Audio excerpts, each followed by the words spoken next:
보니까 범죄 예방 대책 관리 용역이라는 게 있는데 이게 범죄 예방 재건축하는데 갑자기 범죄 예방이 왜 나오고 이게 일반적으로 뭐 경찰이나 이런 게 다 있는데 왜 이런 용역 별도의 용역 대책이 필요한지 좀 궁금합니다. 이것도 역사가 사연이 좀 깊습니다.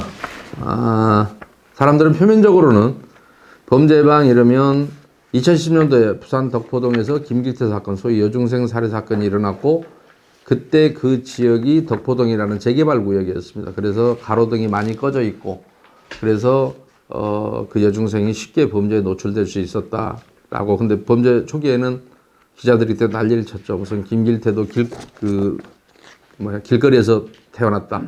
그러니까 친부가 아니다. 소위 말해 입양된 아이다. 버려진 아이를 친부가 키워서 어린 시절이 불우했다. 뭐 이런 이상한 소리만 하고 있을 때 모 기자가 그 문제가 아니지 않느냐.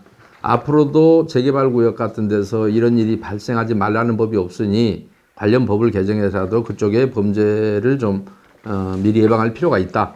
사람들이 이사를 가고 하면 가로등이 꺼지고 불이 꺼지고 하면 일시에 이사를 가는 게 아니니까 그런 문제가 생기지 않겠어요? 그래서 그 당시에 부산 출신인 장제원 의원하고 우리 박근혜 좋아하고 따라다니던 우리 전효 의원이 도시정부법 개정안을 발의를 했어요. 그런데 두 사람이 거의 비슷한데 그중에 전효 의원이 낸 발의안 중에 개정안 중에 민간업체로 하여금 순찰을 하게 하자. 경찰을 도와서 라는 항목이 있었는데 심사 단계에서 카트당했습니다. 폐지당했어요. 그리고 이유가 뭐냐.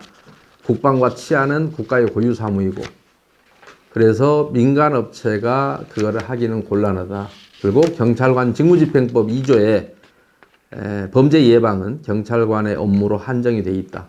그래서 민간업체가 하는 건 부적절하다 해서 그 부분은 커트당했습니다. 그래서 장제원 의원 안이 통과가 되고 이거 대안 폐기됐어요. 나머지 비슷한 것들은 그대로 되면서 그때 반영된 게 뭐냐면 지금 도시정부 130조입니다. 시장군수가 사업시행 계획 인가를 했을 때는 사업시행 인가가 나고 나면 이제 이사 가는 사람이 하나씩 생겨날 것이다. 이걸 이렇게 본 거예요. 세입자도 나가고 막 이럴 거니까. 그래서 시장군수는 지방경찰청장 또는 관할 경찰서장에게 다음 그와 같은 사항을 이제 주문하라라고 통보해야 한다. 요청할 수 있다라고 되어 있습니다. 뭐냐?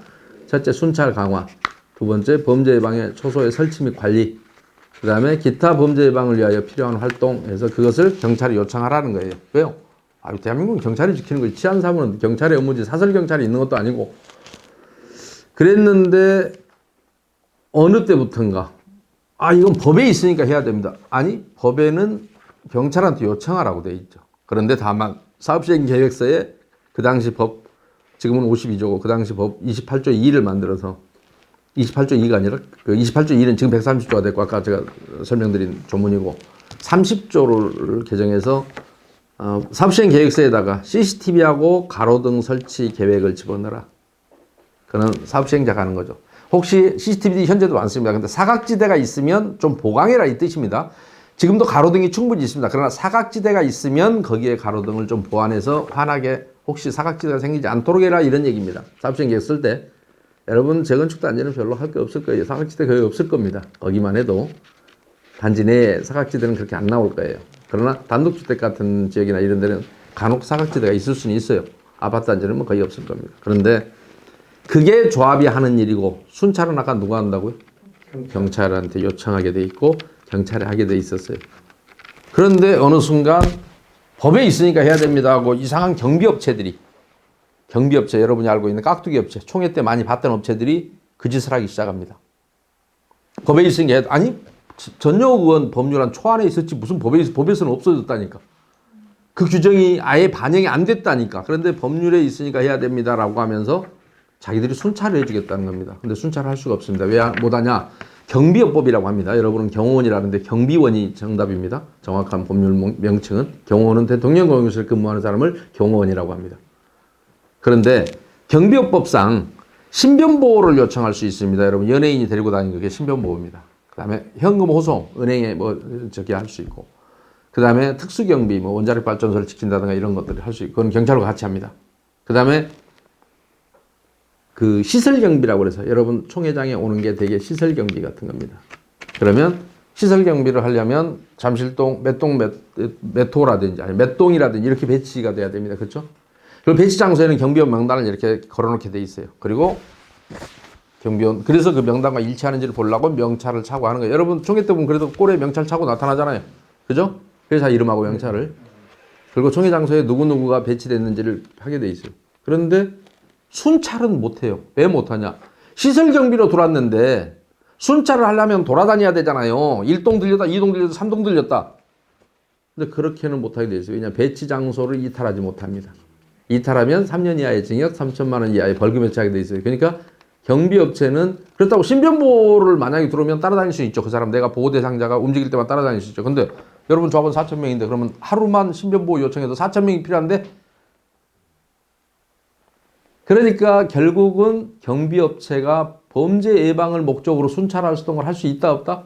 없어요. 그런데 더 심각한 것은 범죄 예방은 경찰의 업무고 실제로 모니터를 갖다 경찰서에다 비치해서 경찰이 보고 무슨 일이 있으면 출동을 해줘야 돼요. 근데 얘들이 모니터를 갖다 놓고 보고 앉아 있어요. 범죄 예방을 하는 게 범죄 예방을 방해하고 있는 꼴이에요. 여러분이 돈을 주고. 제가 이 모양새를 매번 어떻게 설명하냐. 여러분이 119 화재가 나면 119를 부르죠. 돈 주고 부릅니까? 그냥 부릅니까? 그냥 부르죠. 여러분이 범죄 신고하면 경찰한테 돈 줍니까? 그냥 부릅니까? 그냥 부르죠. 근데 그들이 갖고 있는 시설이나 장비가 민간업자보다 못합니까? 더 좋습니까? 말도 못하게 줬죠. 시스템이 돼 있고. 민간업자는 범인을 봐도 잡아요? 못 잡아요? 못 잡아요. 신고만 하지. 그죠? 그들은 경찰관은 잡을 수가 있잖아요. 체포할 수 있잖아요. 그죠? 그런데 그 모니터를 경찰서에 봐야 될 모니터를 얘들이 보고 있다 그러면 한 단계 늦어지는 거죠. 얘들이 보고 신고를 할 수는 있겠죠. 내가 봤어요 그러고. 아니 출동하려면 직접 보게 만들어야 내가 보고 중간에 어떤 놈이 인트로토에서 보고 있다. 범죄 예방이 되는 게 아니라 범죄 예방을 방해하는 꼴입니다. 그러기 위해서 여러분 조합은 돈을 얼마를 주기로 됐습니까? 26억 5,300. 멋지네요.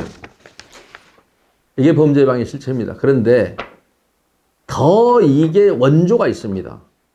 더 돌아가서 2010년 덕포동 사건 이전에 김길태 사건 이전에 철거업체들이 이 짓을 다 했어요. 옛날에 모든 그 이전에 철거계약서들은 범죄예방 슬러시 이주관리 아니 이주관리 슬러시 철거계약서 이렇게 돼 있어요. 이따가 이주관리계약서 여러분 별도로 또 있을 겁니다. 이따 질문하실 거고 왜 이주관리와 철거가 그럼 같이 들어갔냐? 여러분을 철거한다는 회사들이 장비가 한 대도 없어요. 포크레인도 한 대도 없는 놈들이 여러분의 철거 업무를 다 하고 있어요. 그러다 보니까 내가 장비를 어디에 주문을 해야 되는데 언제 어느 때 얼마만큼 이사 갔는지 현황 파악이 안 되면 장비를 주문하서 내 장비면 그냥 아무 데나 갖고 들어와서 철거하면 되는데 예약을 해야 될 거 아니에요. 그러니까 이주 관리는 필연적으로 따라갈 수밖에 없었어요. 그래서 철거의 부수 업무였던 거예요. 그런데 이게 싹 빠져나와 지금은 별도로 존재해요. 그 부분도 제가 설명을 드릴게요. 이건 돈 주고 할 짓거리도 아니고 하는 일이 지들이 뭐가 있다고. 이따 이주 관리 때 별도로 설명을 드리겠습니다만은 그러다 보니 근데 그 시절에 그 계약서에 철거 계약서에 뭐 있냐면 범죄 예방이 딱 써져 있었어요. 이게 뭐지? 김길태 사건은 한참 이후에 2010년도에 초에 났는데 2010년 이전서 2008년 2007년도의 계약서들에 철거 계약서들에 범죄 예방이라는 게 들어 있었어요. 놀랍게도. 그러면 그들은 김길태 같은 놈이 나타날 줄 알고 범죄를 미리부터 했냐? 아니요. 고철을 원래는 여러분이 철거를 하면 철거만 가져가고 고철은 여러분 거예요. 아까 이미 다 돈 주고 샀잖아요. 전선도 다 물어줬고 가스관도 배관도 물어줬고 수도는 그냥 공짜로 줘서 그냥 우리가 폐관만 하면 우리가 받았고 그러면 이런 것들을 팔아 먹어야 될 거 아니에요. 집 부시면 철거이 나오는데 이거 다 고철 돈이잖아요. 그런데 이거를 철거업체가 다 가져갔어요. 그러니까 옛날에 IMF 때 보시면 여러분들이 그 어렵다고 그래서 고철 이렇게 수집상들이 리어카 들고 다니면서 뭐 철 대문도 뛰어가고 막 그 뭐 심지어는 하수구 맨홀도 뛰어가고 했지 않습니까? 사람 없으면. 그 짓을 이 사람들이 하는데 철거업체들 입장에서 자기가 지금 조합장하고 다 짜고 이걸 먹기로 했는데 무료로 먹기로 했는데 철거해주면 이놈들이 뛰어가니까 사람이 이사가고 이러니까 리어카 아저씨들이 와서 이게 주인 없네 그러고 창틀도 뛰어가고 막 뛰어간단 말이에요. 그러니까 와서 출동을 해서 당신 누군데 뛰어가 그러면 당신 이 집 주인이야? 그러면 이 집 주인 아닌데요. 근데 뭐야 이거 사람 없는데 주인 없어서 내가 좀 가져가는데 이러면 단속이 안 된단 말이에요. 직권대 뺏겨요 사실상 그 사람들한테. 그래서 나온 게 뭐냐. 철거계약서에다가 탁 범죄 예방이라고 써놓고 당신 이거 가져가는 건 절도야. 이거 봐. 내가 조합이 여기는 조합 지역이고 조합에서 나한테 이런 계약서 내가 철거업자인데 이 철거계약서에 보면 당신 같은 범죄를 나보다 잡으라고 돼 있잖아. 범죄 예방을 하라고. 그러니까 놔두고 가 이러면 아이고 죄송합니다. 그러고 나도 한단 말이에요. 이게 큰 도둑놈이 작은 도둑놈 꼴을 못 본 거예요. 쉽게 얘기하면. 그러던 차에 부산에서 덕포동에서 엉뚱한 사건이 딱 터지면서 더구나 전여옥이가 울고 싶은 뺨을 한 대 때려줬네. 범죄 예방을 민간업체로 하여금 순찰을 하게 하자. 경찰과 같이. 그 뭔데 경찰이 민간업체 도움을 받겠어요. 나중에 책임 한계가 어떻게 되려고 민간인 고용해갖고 뭐 시켰다가 책임을 다치기라도 하면 국가가 어떻게 책임지려고. 안 그래요? 아니 상식적으로. 아니 개인이 그러니까 여러분이 자율방범대 이런 거 보셨죠? 지가 자발적으로 하겠다는데 그걸 누가 말려요? 돈 안 받고 하는데. 의용소방대 보셨잖아요. 국가가 하는 소방 업무는 국가의 사무지만 의용소방대 아니 우리가 자발적으로 할게 이런 거는 가능하죠. 도와주는 차원에서 봉사 차원에서. 근데 돈을 받고 한다? 돈 받고 나라도 조금 있으면 돈 받고 나라 지켜준다 하게 생겼네. 제가 그 얘기할 때마다 화가 나서 하는 얘기가 조합원들은 그렇습니다. 왜 자식 군대 보내면서 총 안 사서 보내냐고. 국가를 뭘 믿고 경찰을 못 믿어서 범죄방을 스스로 오고 있는데 자식을 뭘 믿고 총 사서 보내지 왜 그냥 보내냐고. 국가가 주는 총을 어떻게 믿고. 그거하고 뭐가 달라요 이거하고. 그죠? 제가 재밌는 거 하나 보여드릴까요?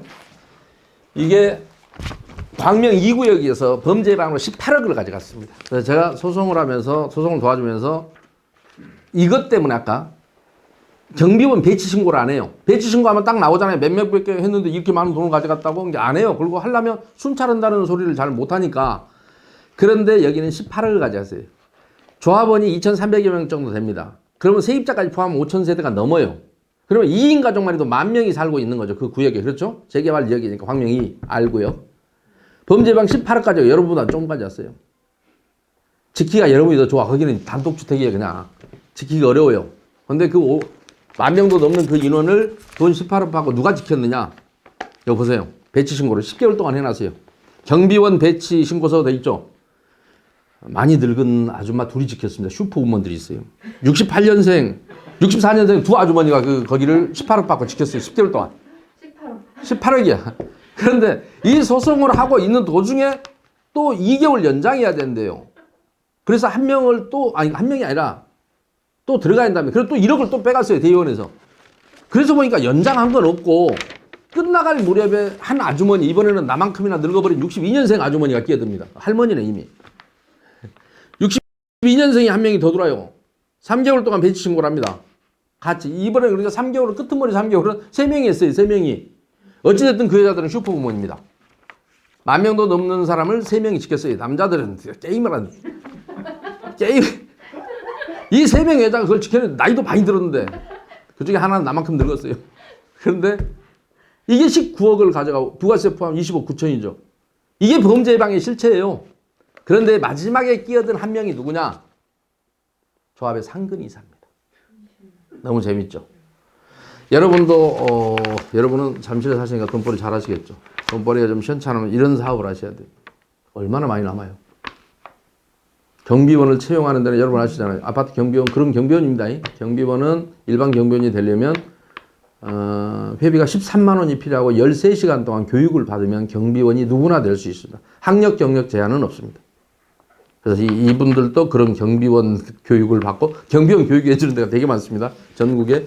그래서 그 두 사람을 투입해서 20억 정도 벌어가면 이게 진짜 사업이죠. 대한민국에서 이런 사업, 전 세계적으로 이런 사업을 보신 적 있나요?